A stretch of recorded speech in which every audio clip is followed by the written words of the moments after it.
A historic blaze provides cinematic inspiration, the mystery surrounding Da Vinci's Salvator Mundi, and electro-alchemist Rone is bringing his friends along for his latest album. Well, that's all coming up in today's show.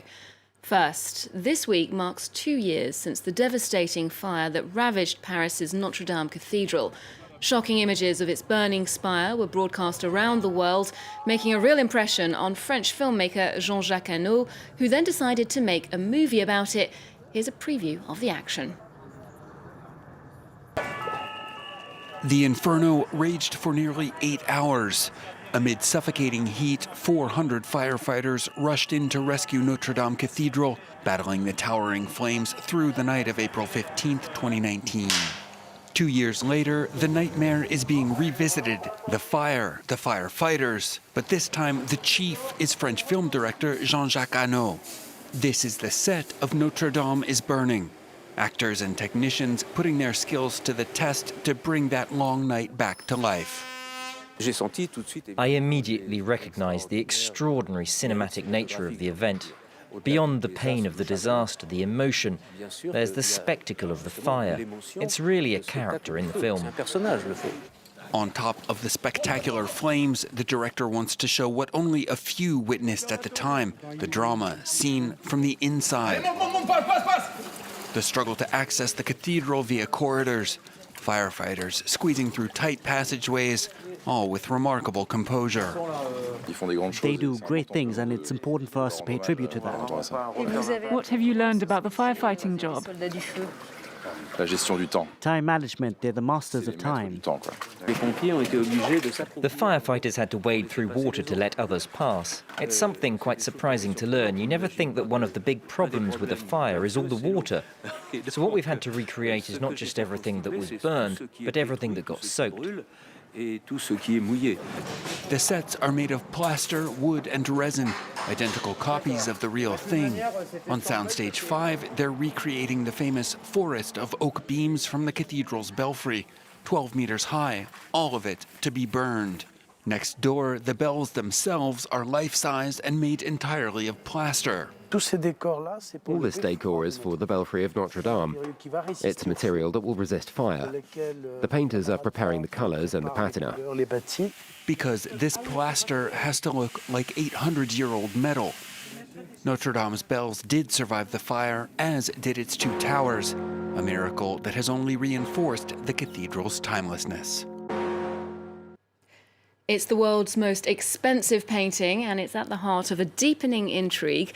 The 15th century portrait of Christ, known as the Salvator Mundi, was bought at auction in 2017 for a record-breaking $450 million by the Saudi Crown Prince. It's believed to be a long-lost work by Renaissance master Leonardo Da Vinci. It's also at the centre of a public dispute over its authenticity. Brian Quinn has the story. Is it, or isn't it, a real Leonardo da Vinci? For years, it gathered dust, hanging in the stairwell of a home in New Orleans. In 2005, a pair of New York art dealers spotted it in an estate sale listing and took a chance, acquiring it for just over $1,000. The catalog stated, that it was some kind of reproduction or some kind of, picture that was later in date. But they believed it was authentic, not a copy, but the original of the master's long-lost Salvator Mundi.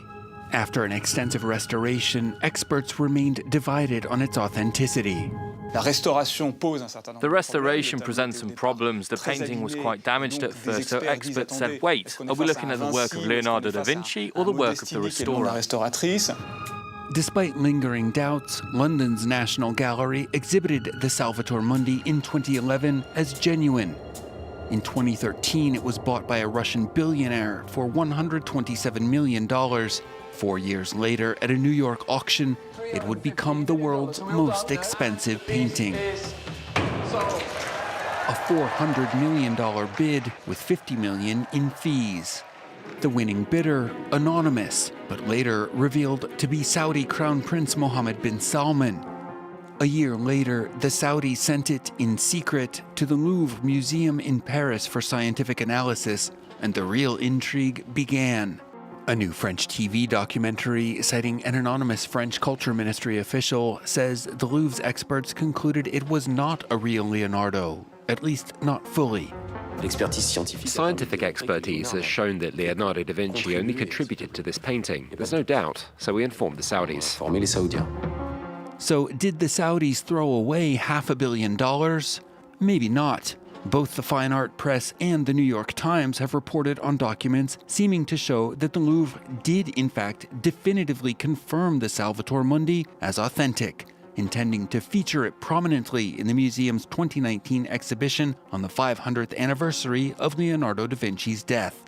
That plan, though, was apparently scrapped when the Saudis demanded that the Salvator Mundi hang directly alongside the Mona Lisa, a bridge too far for the French. As the controversy has grown, since its record-breaking auction, the Salvator Mundi has not been seen in public. Next, to a buried treasure in the form of an entire subterranean city. Archaeologists in Egypt say they've excavated a lost city near Luxor, home to the legendary Valley of the Kings. For those who found it, it's the greatest discovery since the tomb of Tutankhamun. Yet others have suggested it's part of a campaign to draw tourists back to Egypt. Wasim Cornet has more. The ruins of a city founded more than 3,000 years ago. This is what's left of Aten, built under the reign of Amenhotep III. The man behind the discovery was actually looking for Tutankhamun's mortuary temple. Excavation in the area began in September of last year. It was lost because we never thought that this city could be discovered. The inscription that found inside here say that this city was called the Dazzling Aton. It is connected with the god Aton. Archaeologists call it the Golden City because experts say it dates back to the golden age of pharaohs. Located near some of the world's most admired ancient temples, this is a neighborhood where workers lived, an area where residents stored meat and created statues and clothes. This fish covered in gold and these jewels, everything is a reminder of a different time. Once we reached the ancient city's walls and unveiled them, we started entering one room at a time. We found a mummy, bracelets and pottery. We had never found this much pottery in the whole of Egypt. Archaeologists from around the world are anxious to explore this city, but some say the discovery is nothing new and that the site was searched more than 100 years ago. But according to authorities, the digging was done to the south of the current site. One thing is certain, Egypt is hoping to capitalize on this discovery to bring tourists back to the country after years of civil unrest and a global pandemic. Next, when it comes to live performances, musicians have been scrambling to find innovative new ways of reaching their fans while respecting social distancing regulations. Here in France, electro star Rone rallied artistic collaborators for his latest album, Rone and Friends. And to celebrate the launch, they got together to perform the record at an empty theatre here in Paris. Our reporters Marie Schuster and Camille Nedelec went to check it out. After a year of near silence, this auditorium briefly came back to life. French electro maestro Rone is in charge as 14 artists take to the stage one by one to perform tracks from his latest album, an atmospheric and at times dark record.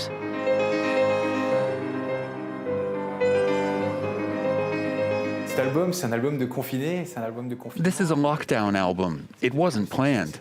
What was scheduled was a big tour with Room with a View, which I developed here with the La Horde Collective and the Marseille Ballet. But because of the virus, it all fell apart, and I found myself at home like everybody else. The album came from that period when I was isolated at home and really wanted to make music with others to fight against this feeling of imposed loneliness. Rone wrote the music and then gave the artists free rein to add their own words, notes and voices over the top.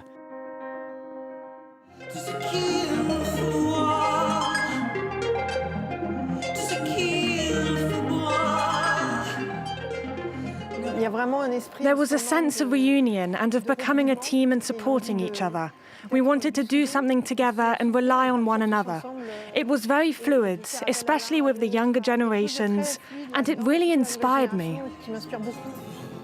Being back on stage is especially meaningful for these performers who've been unable to give concerts for more than a year. But without an audience, it's just not the same.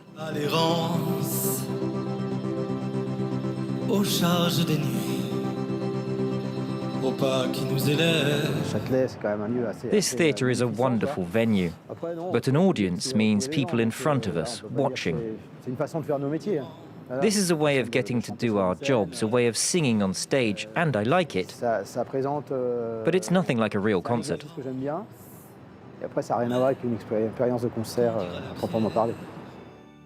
The album Rone and Friends is available now, and the concert at Châtelet is available to watch on the platform Arte Concert. Finally, to a dance that's well known for its power and intensity, and never more so than in this extraordinary setting. Ariadna Hafez has been performing the tango 10 metres underwater in the Adriatic Sea near Venice. The Spanish dancer was using a freediving technique to do so, and the performance was filmed and directed by Bastien Soleil. Take a look. Otherwise, remember, you can get more arts and culture on our website and our social media feeds. There's more news coming up on France 24 just after this.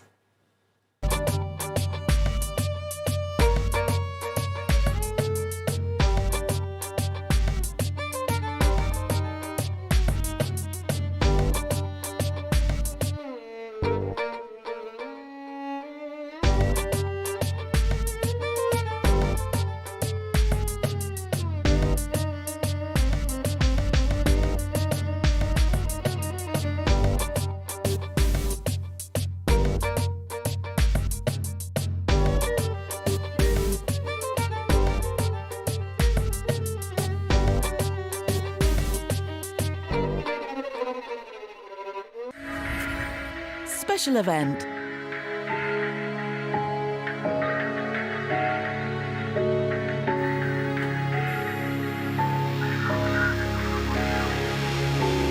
Hi, I'm Thomas Pesquet. Join me on France 24 and RFI for the entire duration of my next trip called Mission Alpha. Discover life on board the space station, scientific experiments and other moments I will be sharing with you while away from Earth for 6 months. Follow Thomas Pesquet on board the International Space Station on France 24 and RFI.